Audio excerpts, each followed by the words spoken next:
With sugar and spice and a roll of the dice, you're listening to The Dice Girls.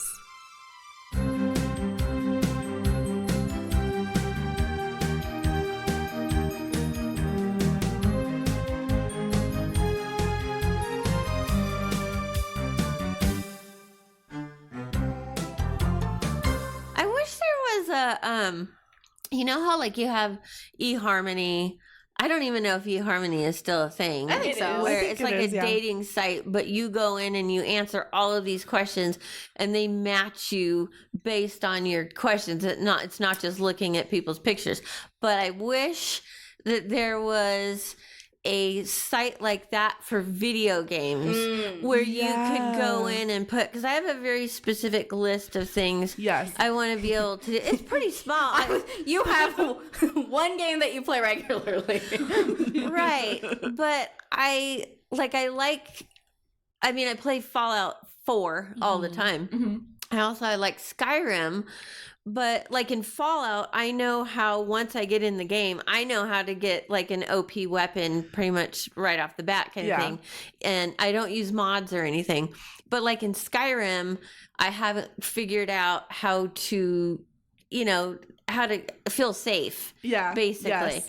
But I wish that there was a website that would match me with a video game, because I like to, I like fetch quests. I know everybody hates fetch quests, but when I have tasks to do, even if it's you just need to find these 3 things to build this thing for this person, that's my favorite. I Yes. love doing fetch quests, but I don't want like super, super scary monsters or people coming after me kind of thing. I do want some combat, but just kind of light combat. Yeah. But mostly fetch quests. Right, but see, the big, huge problem with that is you don't like story.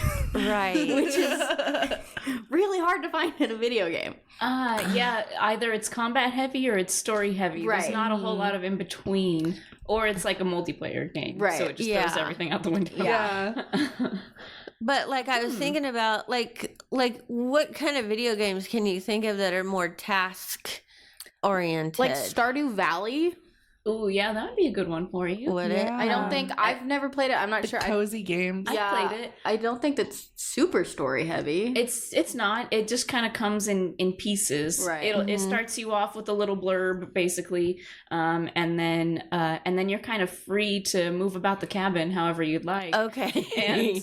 And it's supposed to be a very cozy game, and it actually stressed me out at first because there's a daily clock.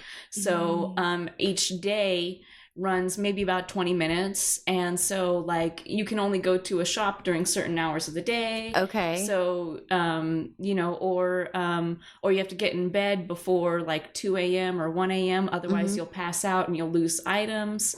But that otherwise sounds kind of fun. you run your farm, and eventually you can build up to automation so that you're not spending as much time like watering plants and stuff. There's a mine with combat, so you're going down the levels of the mine, and each level is random, and you might run into a few monsters. Okay. And then there's a harder dungeon that you unlock later on. So if you find that the first dungeon, they're the first mines that you've got powerful enough weapons, you're hitting everything in one shot, you're like, I can do something scarier than this. Right. Then there's a bigger one, but you don't really have to like move on to the bigger thing. Okay. You can play the game however you want. So I haven't played super in depth. I've only played like I think I've only made it to year 2. Like I've never played so long that like I know there's content that I haven't seen before. But it doesn't matter that much. Like you can, if you don't feel like going into the mines and fighting stuff that day, you don't have to. You can go into town and give people presents, or you might run into sounds fun. Yeah, or you might run into a random cutscene because you've built up your relationship with the townspeople enough that you've unlocked a certain event. So like you'll walk into a neighborhood or something like that, and a cutscene will play out, giving you more backstory to the characters that live there. So, and there's fishing, and You get a cute horse eventually. That's an important thing. Thing Totally. to note. Yeah. So it's like I said, it stressed me out a little at first because of the countdown timer of like the every day. But once I got over that and I realized that I don't have to be like maximizing my time every day, because I was afraid that there would be cutscenes that I would miss, or like events I would miss if I didn't do it in time. But if you miss an event, the same event will play next year, or if it's tied to a certain date. Okay. Or it can be something that you could do like any day of the week, but you just happen to miss the time on that day. You could do it tomorrow. Okay. Or it was not as stressful as I was making it out to be, I guess. So that I think would be a good one for you. That sounds good, because it's like with my anxiety, like I'm super anxious and then I'm playing Fallout. It's like, what? That's not helping me calm down, Right. No, probably not. So can you do that on the PS4? Yeah, I'm pretty sure it's on console. Okay. Because I am I'm getting better at the MMO, the keyboard commands on how to move and stuff, because we have like our we have our clubhouse now, our super big. Oh, you would not believe what happened. I was going to ask you how City of Heroes is going. Well, I kicked myself out of my own group. Oh, no! Yeah, because I thought we were playing on a certain night, so I'm in there, and I went into our clubhouse, and so I messaged everybody, hey, where is everybody? And they're like, oh, it's tomorrow that we're playing. It's like, oh, okay. So Mitcho, no, not Mitcho, Nat 20 Leather Spark Will came into the clubhouse to show he built a tank character for our game. Super cool. And then, so he has another game that he plays on Sundays or whatever. So I was just going to exit out, and so there's this red button that says quit, and I just hit quit. And so he's in the Discord and he's like, wow, whoa, Trigus is gone. He just, Kim just exited the game, exited the super group. So next time we play, I have to have my team members invite me back into my group. I'm like the leader. Oh my gosh. That's hilarious. Yeah, that was fun. So, but in the clubhouse, it's our super base or whatever, Mr. Sokar has opened it up to where there's big, open spaces. So I just spend a lot of time just running, jumping, moving forward, backing up, turning around so that I'm not like strafing to the side, using the correct keys. And I was surprised that I am getting used to the keyboard commands. I thought there's no way I'm going to be able to do this, but I am kind of doing it. Heck yeah. Yeah. Nice. Yeah. That's awesome. It really is. It doesn't feel intuitive at all when you start out on keyboard, right? It's no. I liken it to, for me, it was when controllers started having two joysticks. That was the same feeling for me. I don't remember what it was like to adapt to a mouse and keyboard because I started really young. Okay. But once controllers, I'm showing my age, but once controllers started having two joysticks and one was to look around and one was to move, I'm never, the landscape has changed and I will never adapt. Okay. That's what it felt like, but now pretty much every game plays that way at this point, so it's like almost natural for but the mouse and keyboard it's a huge hurdle for people. But it sounds like you caught onto it really quickly. Only after playing that way a couple times. Just a couple times. It was that time I noticed when I was in there when nobody was there that I was just kind of running around, and I'm like, okay, this is starting to feel natural. Yeah. So I think it's just a matter of you just keep doing it. Yeah, because she still hasn't completely mastered the controller either. Wait a minute. Outing her on the podcast. It was literally just like 2 or 3 months ago that I was watching her play like Fallout or something. And I noticed that she was looking and then she was moving and then she was looking and then she was moving. And I was That's right. That's I right. was like, you know, you can do both at once. And she's like, what are you talking about? And I was like, you are looking and then you are moving. Like you can, like if you look and move at the same Fluidly. time, it will be more fluid and a lot easier to like see stuff. And she's Yeah, because there are blown certain away. things I struggle with because I look and then I move. You know what it was? Right. She was when she needed to pick up an item, she was physically moving her character until it was like I still in her do that. sights. Oh, I can't Instead of just like looking, like say like she's trying to pick up the phone on the table, she would like move her character until her crosshair was on it so she could pick it up Oh. instead of just like Looking. Yeah, so looking. just looking down. Yeah, she was physically moving her character. I still do that because there's like in Fallout, there's this one in Sanctuary. There's this bunker that you can go in, and there's a crate with some beer bottles in it, and so they're really hard to pick up. So I'm like moving my character around, trying to get in a perfect position to where it says take or whatever. You know, Yeah. I think I need to have a class again.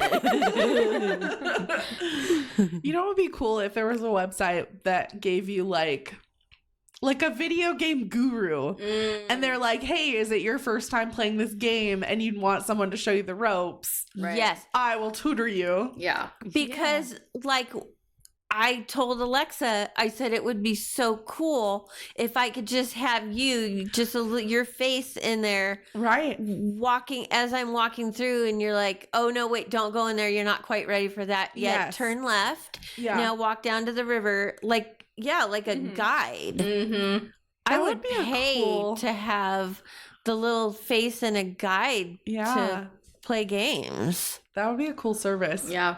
I like So anybody out there wanna Videogameguru.com. But Yeah. you'd really have to have a lot of patience. Like if you were working with me.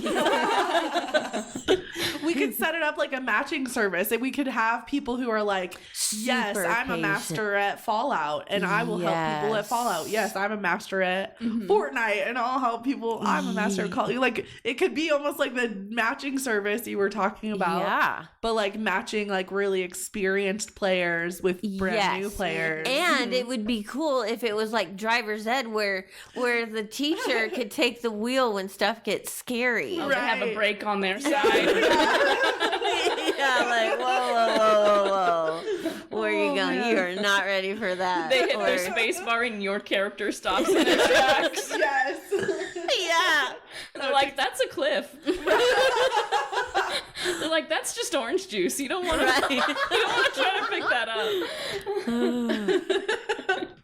Don't go over that cliff. I like it. I think that's a great idea. I would actually probably go kind of well with your idea of a website that like recommends games to you. Yes. Yeah. That's the first Yeah. step. You Right. answer this questionnaire and then actually you play little mini games to see which Play the demo. you Oh, play, I like yeah, that. to see Yeah. which things you like, and then they can take bits and pieces from the different games. Right. And then it could be like, oh, are you interested in playing this game? Well, why don't you get a guide to go along with Yeah. it? Yeah. Oh, or like I they like just that. send you games, like kind of like those style services. Oh yeah. Where like Stitch you Fix? fill out- yeah, Yes, yes. I didn't. We're not sponsored, so I No, wasn't we're gonna say not. it. Hit us up, Stitch Fix.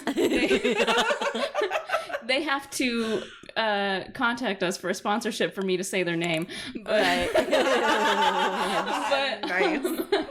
but stuff like that where you fill out a little questionnaire and then they'll send you something in the mail and it's like, okay, how does this work? And you send back whatever's not working for you. Yes. Right. Or you have a coach or a guide who you talk to and you're like, I couldn't do this game because, or I Right. didn't like this game because, and Right. send it back. And then they're like, okay, well then I'll send you this game. Yeah. Yeah. And Yes. then you found your like game that you spend 200 hours in. Right. you know? Yeah. Kind of like how Netflix used to be when they'd send Yeah. you physical DVDs. Yeah, that Yes. was a great greatest. I really loved that. yeah. Because that was like an event. It was so much fun. You got excited to check the mail. right. Yes. To be like, Yes. oh, the Yes. next season of my show that I'm watching is here. Yes. Disc 4 out of 27. Right. I did the GameFly too. Oh, Yes. Yes, we did too. We did GameFly. I forgot about Gamefly. Gamefly too. I didn't ever do it, but I We knew didn't about it. do it for very long though, I don't think. No, but it It's was a a little good way to pricey. try games before you buy them. Well, and You at know, that to point, figure- we only had a Wii. That's and right. There's not a whole lot of options. Yeah. No. Yeah.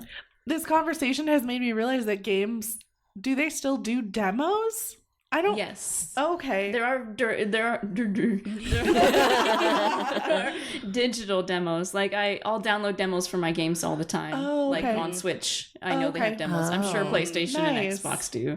I I didn't. just don't It's play just as been a much. long time since I've seen a Yeah. demo. Yeah. Yeah. They're not as common now, and I think it's because demos are kind of a double-edged sword for the producers of the game, because you could play the game and find out you like it, or you could play the game and find out you didn't really like it, and the people who find out they didn't really like it aren't going to spend that $60 to find out that they didn't really like it. Right. So Yeah, and Right. also a lot of games are being released like unfinished. You Oh, know? yeah, that too. that's Like true. it's That's true. it's like they're still working up on it like right up until release date, and it's Yeah. like can't really have a demo when when your game's not done. Yeah. yeah. Huh. Yeah, so they are actually less common than they used to be. I didn't realize that until this conversation, but it's been a long time. Yeah. Since I've Yeah, I don't seen- think I've ever like played a demo before. I remember this is gonna date me. When my sister got a PlayStation, like the original PlayStation. It wasn't even called PlayStation 1. Right. It was just called PlayStation. PlayStation. She had a Tomb Raider disc for it, and it also included demos to these two games, and one of the games was like, I don't know, because I never actually played it, but I loved Right. the demo so much that I played the Right. demo over and over again. And it was like this little lizard guy. He was like a detective, I think, or something. Gex? Is that his name? Oh my It's a sounds little goodness. gecko, and he just runs around and like you can pick up little, like, I think they were paw prints or something. I'm not sure. It was this little mystery solving gecko or lizard or something. Probably Gex. I bet you're right. I played Gex 64. So Okay. and he was like a lizard or gecko, I guess.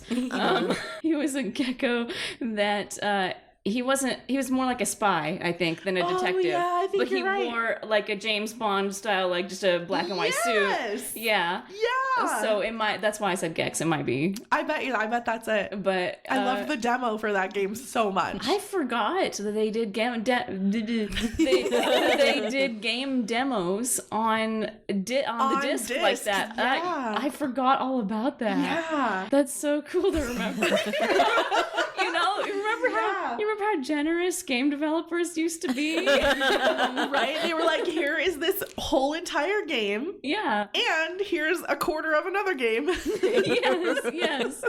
Yeah. Yeah, I think the closest I've ever came to playing a demo is like when you're on like the PS4 and the PS5, when you buy a game and you download it, it'll download like a quarter of the way through, and you can go into it and start playing it up to a certain point. Oh, nice. And it love always that. it angers me because I'll forget that it's not done downloading, and then Oh. it's like I can't go on any further. Because I remember when I got God of War Ragnarok, I thought, like, I guess I just hadn't checked the progress bar, and I thought, oh, cool, it's done. And so I'm playing it, and then it's like, I get to a certain point, and it's like, to continue playing, finish downloading the game. And you're like, are you kidding me? You're like, it still has 102 gigs left. Yeah. It's got 18 hours left to download. Man. What was that game that Ian and Aiden used to play Well, I think you played it too, and it was some horror game, but it was never a finished game, but it was super scary. Yes, that was a demo. PT Silent Hill. I knew exactly what it was going to be. What is it? Say the whole thing. PT, it was Silent Hill, right? Yeah, PT Silent Hills. Something like that. It was a playable teaser. Which Okay. I didn't find out that PT stood for playable teaser until like years afterwards. And I'm like, are you kidding me? This whole time? But it was just the game never got released. You know, it got shelved because it was Guillermo del Toro, the director, and was it Hideo Kojima. Yeah.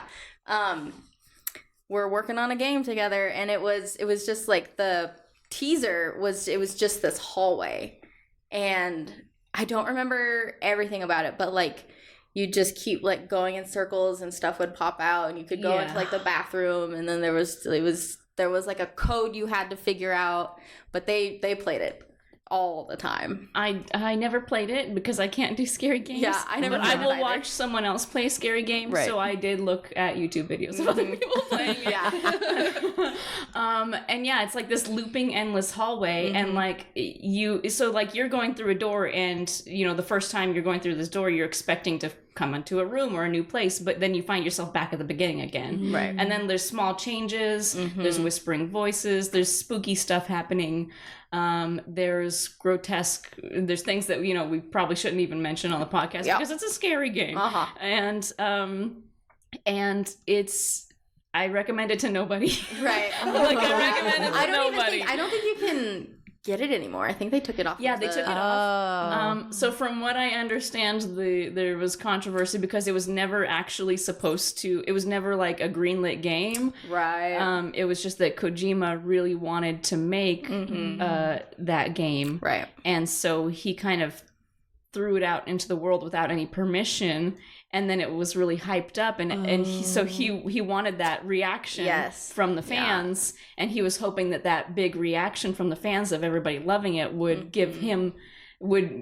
have his bosses say, okay, we'll let you make this game. Right. Yep. And Kojima is the guy who did the Metal Gear Solid games. Right. For anybody who doesn't, so he did the Metal Gear Solid games, so he's already like a really big, well-known person in the gaming industry, but I think the Metal Gear Solid games got like pulled out from under him or something like that, and so that's when PT was made. I remember there being some drama there. Yeah. Dang. Yes.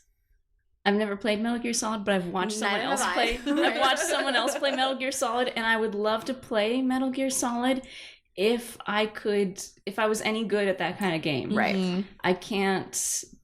I can't. I think I just panic too much a little. If it's like an open world combat game, then I'm like, okay, cool, whatever. Right. But something about sneaking around in hallways scary. Well, it's not made to be scary. It's like a military setting, and you're sneaking through hallways, and you're trying to get from point A to point B, and you can get through without killing, maybe ?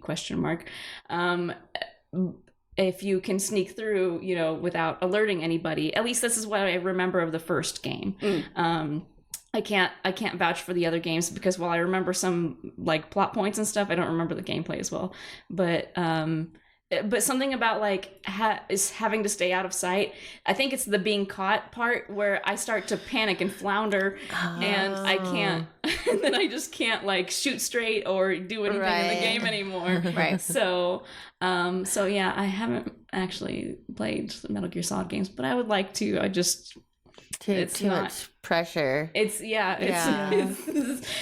I think that's the same way I feel about horror games, where like I can't, because I know it's a horror game. I know it's gonna try to scare me. Right. Like I know exactly what's gonna happen. Yeah. But as soon as it happens, whether it's a jump scare or just a ghost that came out and said, "Hello, how's your day?" Right. Well, regardless, I'm gonna like shoot the ceiling. I'm not gonna... I'm like, I'm scared. Right. I can't, So because I remember when Alien Isolation was about to come out. Oh, I hate this one. Yeah. But we were over at a girl's house who used to live on the corner, and we were Aiden. Aiden was showing us the trailer. You have to tell him to listen Yes. to him. Yes. I talk about you a lot in this one. But he was showing us the trailer for it, and the girl's mom walks in, and she's like, "Oh, what are you guys watching?" And we're like, "Oh, it's this trailer for this horror game that is coming out," and we're all kind of excited for it. And she goes, "Yeah, I don't see how a video game can be scary." And we're like, we're watching the TV as it's just like this horror footage of like, you know, you're in the locker and the aliens like going by, and it's like, are we watching the same thing? I think it would be different if she was playing. Right. Yes. Yeah. Because I don't like the horror games where you can't like fight back. Oh, like what's that Those- one game where you just hide from the Amnesia? Yeah, no. It's where you're in the you're in an old broken down house or an institution or Yeah, and something. you've got Frame. no, it's got you've got a like a camcorder and a flashlight, and that's like Fatal Frame. no. That one you literally have like just a camera and you're like Right. a small girl. Like, Oh, thanks. this one- Yeah. No, thank you. This one was huge, like 10 years ago, maybe 12 years ago. All I remember is watching Ian play it, and he had to hide in this locker. Yeah, And then you see the creepy guy out there, and you just have to hope it doesn't open. And you have no weapons. yeah, You it's- can't defend okay. yourself. and you're in an No, asylum. no, Yeah. that sounds terrible. Yeah, you're in an No, asylum, thank but I you. know it's not amnesia because I've seen. Yeah. I don't like the games where it gives you like floppy control of the body. You know what I mean? Outlast. the- Yeah, it was Oh, Outlast. Outlast. Yeah. Oh, okay. Floppy control, like of the body? physics. Like the bot where they make the bodies all floppy and like hard to control, where the arms Okay. are flapping everywhere. Yeah. And, like, I hate that. frustrating, It's very yeah. frustrating to me. We played to play a little those. bit of Octodad, I think was a game like that. I forgot about Octodad. Yeah. Okay, I do love that one. But that's the same kind of gameplay, right? Yes, As the like type that- of physics that I usually hate. Yeah. Yes. Yeah. It's just annoying. Yeah. Like, I told it to move this way. It should move this way. Yes. If part of your gameplay is how frustrating it is to play the game, I don't want it. No. I agreed. I agree. Right. I agree. Yeah. Yeah. Except for Octodad. I think I just played the very beginning and was like, okay, and that was enough for me. I don't think I ever actually played very much. Yeah, I never played it. I remember when it like first came out and it was huge, and all the Yeah. YouTubers were Yes. playing it. Yeah. Yes. It's like you're an octopus dad, Okay. and you have to like control all the tentacles and like do like daily tasks and stuff. Yeah. Like, make your So- kids breakfast and Yeah. You're like pretending to be a human. You have Yeah. like a wife and kids. Oh my god. And doesn't stuff stick to you really easily because Yes. of your suckers Yeah. on your Yeah. tentacles? So Yeah. you're trying You're to just shake off the flopping toaster. everywhere. Yeah, exactly. Exactly. Okay. And there's a 2-player mode where like one of you controls the feet and the other controls. no. That's how I played it. I, Pure chaos. That I sounds played rough. 2-player mode with Courtney, and we laughed our way through the whole. It was chaos. We're Right. yelling at each other, like, and laughing. Uh-huh. Go this way. No, I meant to go. Oh no, you grabbed this. You should have grabbed. Like, it is just pure hilarious chaos. When That you sounds 2-player fun. Octodad. We played it after It Takes Two because we really enjoyed It Takes Two. I heard that one was really good. It's amazing. Please play it. It's so much What is fun. it about?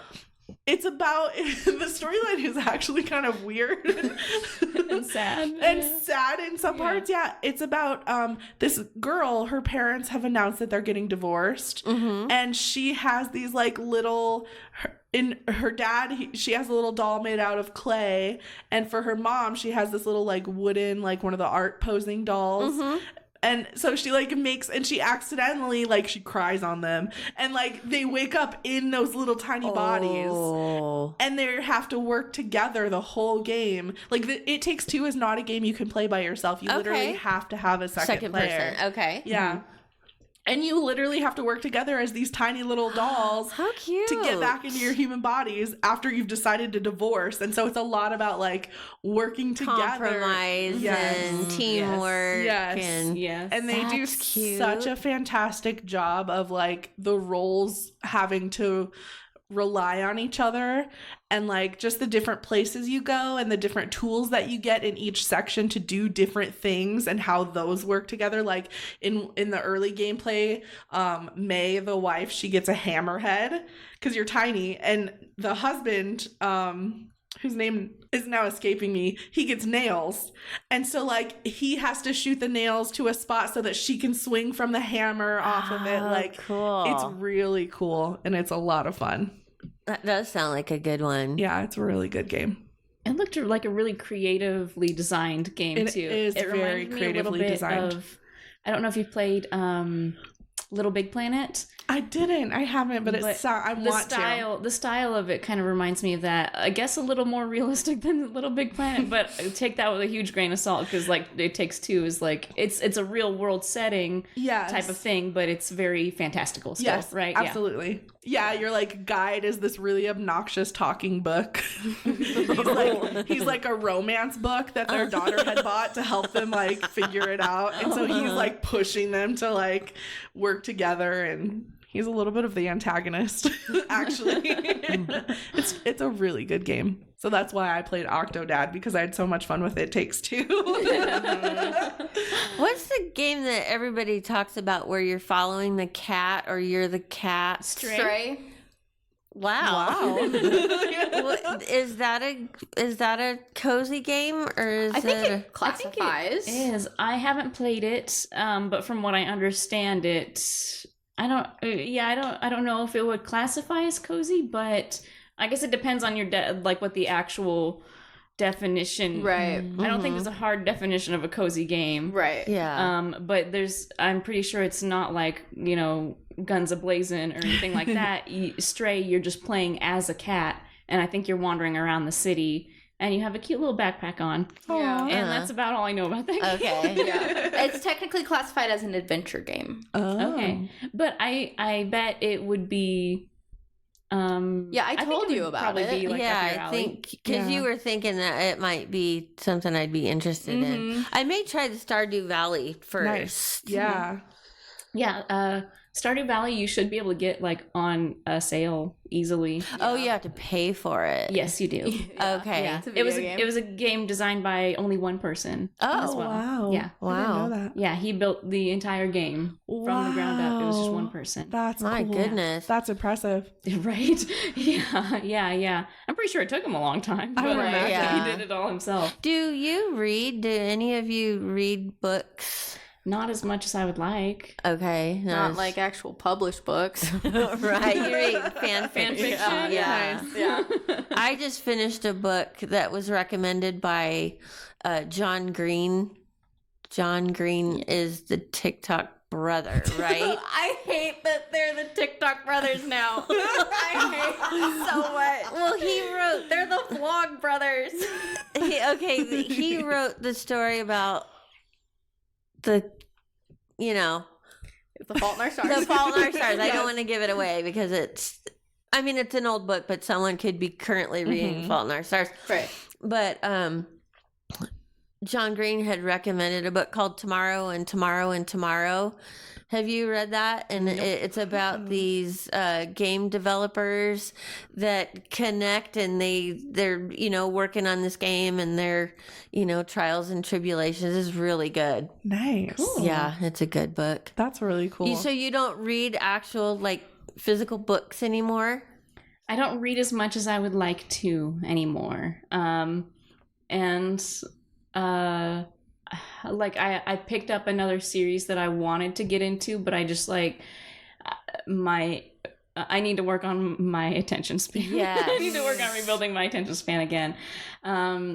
Because before that I had tried to pick up the Dark Tower series because I'd heard such good things about it. And I couldn't make it through the first book, which I hear that once you make it through the first book, then it's way better or Right. something. Uh-huh. But you still have to make it through the first book. So, Right. Yeah. so I never really got into that like I wanted to. I'm trying to remember the name of the series that I just picked up. I've only read the first few pages because attention span, but it was really good so far. Like I like fantasy, like adventure Okay. types of books. So like I read Harry Potter. I read a lot of Redwall. Redwall books are like young adult novels that are about mice. I guess it's about small animals, and they're it's like a village of animals. I guess I'm trying to remember. I read them quite a while ago, but like the main characters of Redwall books, I think, are almost always mice, and then they live with like other animals like weasels and groundhogs and like other small animals in this little community, and they do like fantasy adventures. So sword fighting mice and stuff. Oh, okay. yeah. I can't think of the name of the series that I just picked up, and it's driving me crazy.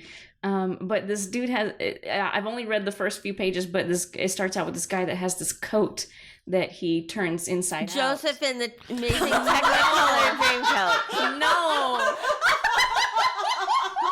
No.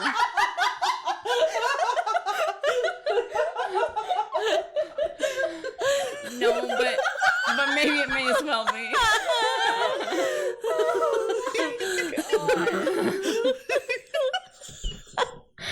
That was so good.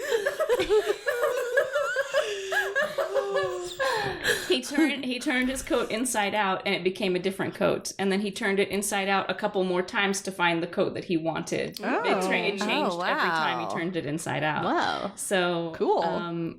And the setting is like, I don't know, it's like different dimensions or something like that. I'll have to let me just like try to pull up the name of the book, because Okay. it's rude for me to talk about a book and then never reveal the title of yeah, it. because people will be like, "Oh, that sounds perfect for me," but then you What's it never. called? They search guy with the coat. And they come And they up just with get Joseph. Technicolor. Yeah. What happens if he leaves a 20 in one of the pockets? Oh. He has to keep flipping it until he can get that 20 back. Oh my gosh. He's like, I have the money for my Somewhere. meal. Just Sarah, hang on. just hang on with me. It's in my other coat. Yeah. Do you read, like, is it a physical book that you got? It's a physical book, yeah. Otherwise, I could just pull up Kindle real quick and Right. like, oh, Right. what's that? Because I don't so much do, like, physical books anymore. I'm all reading on my phone. Like, what are you reading right now? So I'm doing two right now, two different series, and I've restarted the Harry Potter series because Okay. it's one of my favorites. And there's this girl on TikTok who is reading through them for the first time. Oh. Kiara, I think her name is. Her reactions are incredible, and they just make me want to read it all And over again. relive it, Yes, and so kind of. now I'm like going back through. Yeah. And then the other one is, it's kind of an unusual choice for me, maybe. I'm revisiting the Left Behind series, which is like, when I was growing up, it was huge in my life because, sorry for a moment, I don't know. Are we No, gonna you're fine. Okay, I'm talking about religion a little bit. That's why I'm apologizing. Okay. And so I don't know Yeah, if we need to I'm keep sure this or it's whatever. I was raised in the Southern Baptist Church, and Left Behind series is about, it's a fictionalized series about what happens to this group of fictional characters after the rapture. Mm-hmm. And growing up, it was a hugely important like book series to me. And even though I no longer connect with that religion, I remember having very fond memories of just like the adventure and relationship aspects of the story. Like the story is written in a way where all the characters' lives weave together in very interesting ways that I love. And so I'm kind of like revisiting it and seeing Okay. like still getting that love of these characters and their relationships and being able to see other parts of it with like fresh eyes. Right. It's a really cool Yeah, experience. it's fun to go back and reread stuff like The Shining. You I know, never read the book. you didn't. No, how is it? You don't want to read it.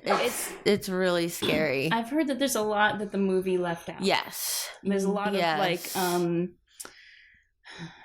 paranormal or fantastical elements to it. Like I think the boy had more powers or something. Like Yeah, that. he had a lot of powers, and it's just really scary. Yeah, how old were you the first time you read that? I think I was probably, let me see, what was the release date because my mom was a huge Stephen King fan. Release date of The Shining, the book. Okay, so 1977, I would have been 10. Oh my gosh. When I read it, because I had already, at this point, I think I had already read Carrie, and my mom would just pass books on to me and everything. Dang. So, yeah. So she read it first? Yes. And then she gave it to you? Yes. Yeah. Yes. Just checking. Yeah. Did you find the name of your book your series? name of your book series. I did. So the series is called the Shades of Magic series. It's a trilogy, and so I started reading the first book, and so the first one's called A Darker Shade of Magic. Oh. Nice. Yeah, and I know there's like portals between different types, different Londons. They call them like Red London and like I think Black London or Dark London or something, and then White London, and they all have different magical properties. Is what I'm getting from it. But like I said, I haven't really read it, so You know what? I found that since I got off of social media, off of TikTok and Twitter were my biggest. I have found that my attention span is returning.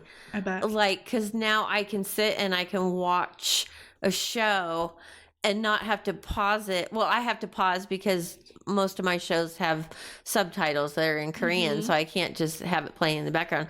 But I don't pause my show to get on the phone to do stuff, so I can just sit and enjoy it, which I haven't been able to do for years. Right. Yeah. So that's really nice. That is really nice. I would like to get closer to that because I feel like my attention span has been wrecked. Yes. Like, I will watch a show in the background and be playing on a game on my phone at the same time. And it feels like sometimes if I can't be doing two things at once like that, it's not enough. Like I don't know. Yeah. I don't like it. Yeah. No. It's getting bad. See, I really surprised myself because I just started watching a new show, and usually I'm very much like that. Like I have to like be on my phone or whatever, but I've just been watching the show.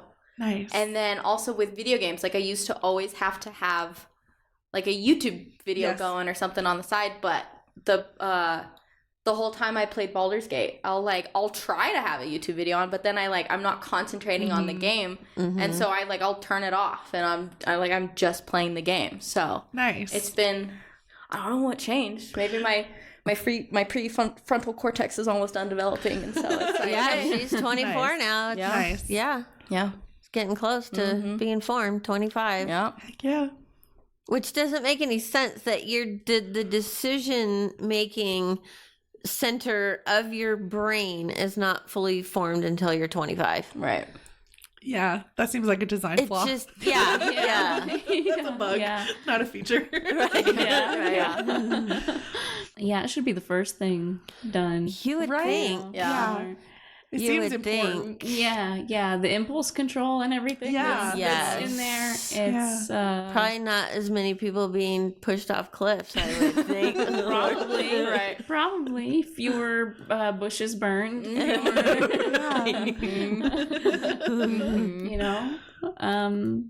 Fewer choir pit nets. You wouldn't even need a net. No net. Right. You could go through life without a net. Yeah. That reminds me of in Twilight, in Breaking Dawn, when Renesmee is born. She's born, her brain fully developed, Right. full set of like adult teeth. Oh, You know? gross. Yeah. It's so In a horrifying. baby. It's so horrific, and Yeah. I don't know if they explain it in the movies, Probably not. but I just remember because I read that book when I was like 11, 12. Oh, you were the when I read prime Breaking age to Dawn. be- Yeah, and I yeah. was like, what is going on in this book? Why is there a fully formed child? Yeah. Infant child. Yeah. I'm imagining like adult-sized teeth, so like a baby with dentures in. Right. Yeah. That was It's wild. scary because like now that looking back on it, it's like you have a fully formed brain, but you can't hold your neck up yet. Like Right. Yeah. that's terrifying. I think she could though, cause like she like made the conscious decision to bite Bella. Like when like she like, you know, That's later right. I forgot about that. Chomp. Yeah. That's right. Yeah, it was Just so weird. that is weird. It was one of the weirdest like finales of a series that I've ever seen. Honestly. It was, like the whole time you're reading this book and you're just like, what is going on? What? Why? Yeah. Oh no. Yeah. And then like the whole time they're gearing up for this huge fight and then it just doesn't happen. Everybody turns around and goes home. Yeah. It's like Well, never it's mind. like she's like you've been building this this fight up for 4 books, 3 books, yeah, and then it's just you get to it, you think you're gonna get it, and then everybody turns around and walks home. The way they did it in the movies though was fantastic. Did they play baseball? No.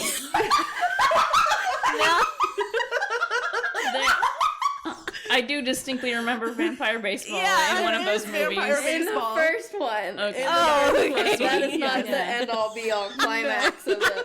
No, in the We're not gonna fight. Let's play baseball instead. We're gonna play baseball to solve our differences. yeah. No, the way they do it is because in the book, they just talk it out and then they leave. But in the movie, there's a vampire with the power to see the future. Her name is Alice, and Alice goes up to the leader of the Volturi, the bad guys, and is like. So you think the negotiations don't work and everybody starts fighting.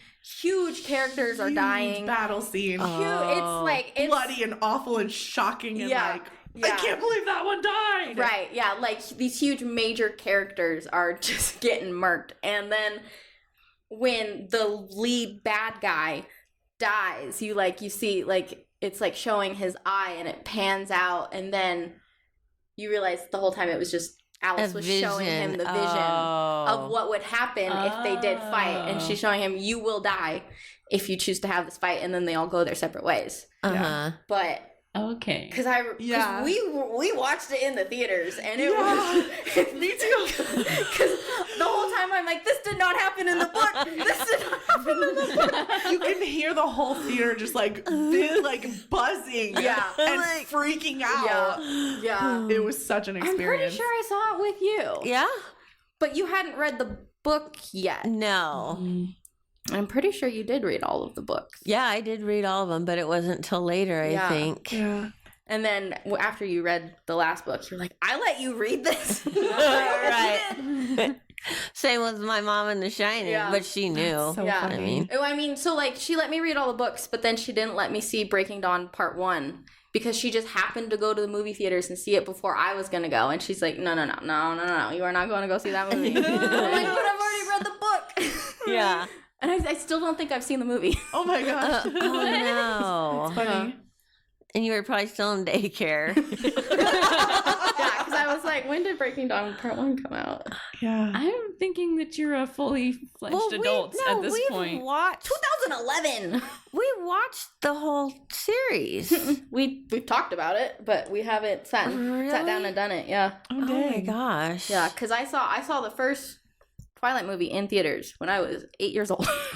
Oh my goodness. Because I remember, my friend from elementary school, we were in 2nd grade, his mom was like a huge fan of Twilight, and she was going to take us. And I remember like a commercial for it had popped up on the TV, and Mom was like, are you sure you want to go see that? Like, it looks kind of scary. And I was like, no, yeah, it's about vampires. I love vampires. Let's go. Yep. And she's like, okay. That's amazing. Yeah. I was the fully formed adult. Okay. I was cringily into like Twilight? oh my god, yes. Oh, really? I went to all the premieres with like homemade t-shirts with glitter glue that said like team whoever. I was Jacob. I was team Jacob. I know. Okay. I hate to admit that now. I used to have a life-size cardboard cutout of Taylor Lautner. Oh my goodness. Hey, I had a life-size don't have it cardboard cutout of anymore? Zayn I Malik. don't. Yes, so- you did. We still have it. It's under so the house. fun to have life-size cardboard cutouts of people. Is, yeah. What do you do with a life-size cardboard cutout when you're getting rid of it? Do you give it to someone? I don't remember what I did with it. Do you find someone else? Do you Find a good home? Do you get a new home? Do you rehome him? Right. You know? I might have Just rehomed leave him him with on my friend someone's Rachel. doorstep. Right? Yeah. I In wish. a basket. He like clearly sticks out of the basket and everything. Yeah. It's just his foot. Front but- steps of the fire department. Yeah. Totally. We had lots of fun with that cardboard cutout. I used to leave it in different places in my house because I knew it would scare my mom. Anytime she'd walk into a room.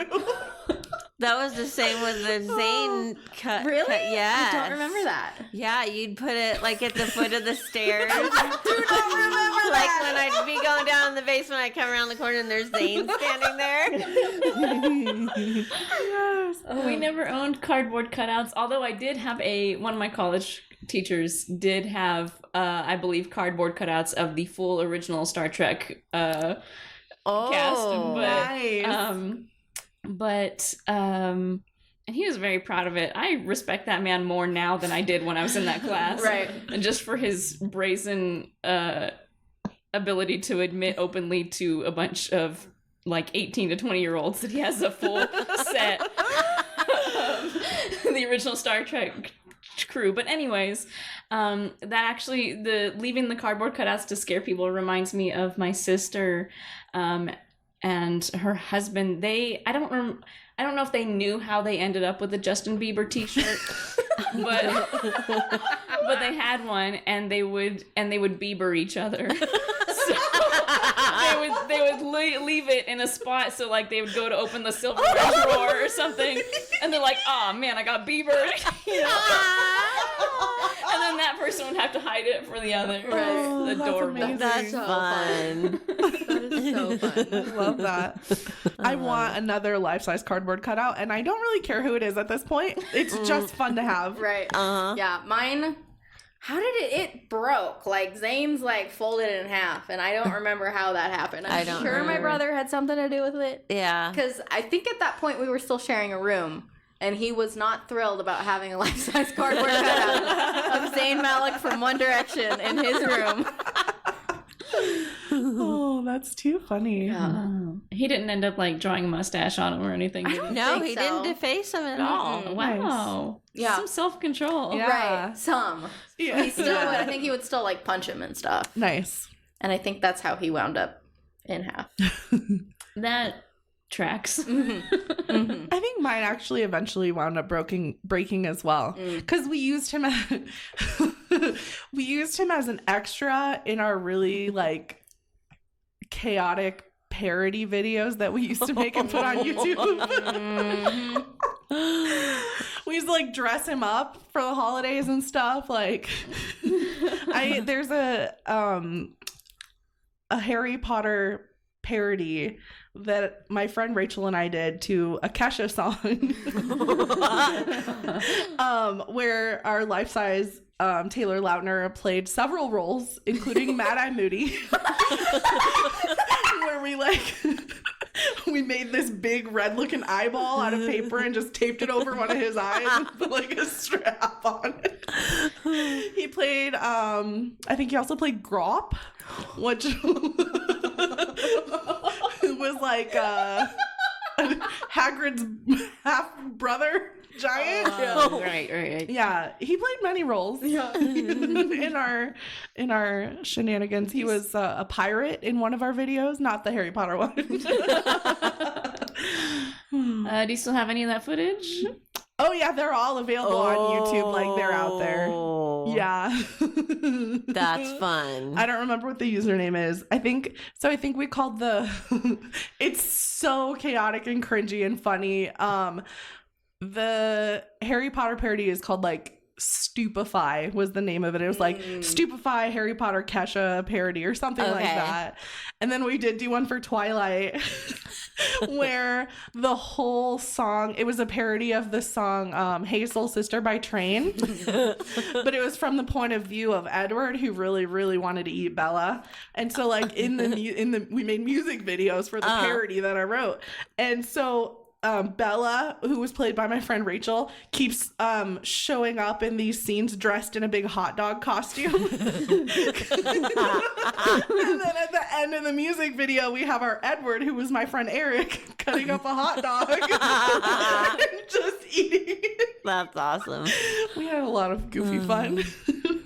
So I'm sure they're somewhere on YouTube if you can. Cool. Try and find them. They're embarrassing, but we had so much fun. Someone is definitely going to find them. Yeah. I hope you know that. Yeah. I'm okay with that. They're out there. Oh man, 1 million views. the Harry Potter one actually got like 100,000 views or something. Wow. Crazy. Yeah, like people really, they either really liked it or they were just talking in the comments about me and Rachel. Right. But like, it was a lot of fun. Do you ever upload any YouTube videos?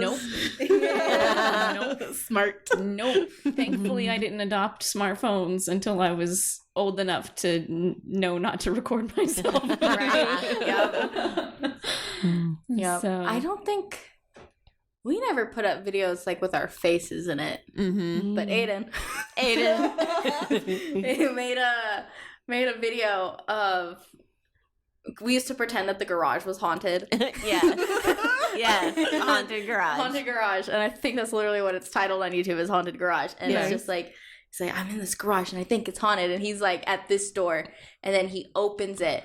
And then my brother's on the other door, and he just slams it really quickly. And Aiden's like, oh my God.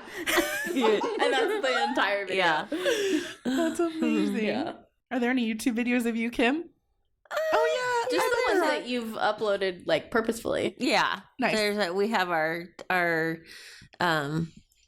how do I Yes. channel. Yes. Yeah. I That we like haven't made a video for in 4 years? Something like Something that. like that. Yeah. But it's still getting views. Nice. Yeah. I thought of a suggestion for your How Do I channel a couple weeks ago, and Oh. I'm just now remembering it. Mm. I would love to see a How Do I use the vacuums at the end of the car wash. Oh, Like, okay. I That's have no a good idea. This is embarrassing for me to admit. I have no idea how to use those things. I can go with you. Oh my God. and show you, and we I can would make the love that. video I'll make the together. video with you. Heck yeah.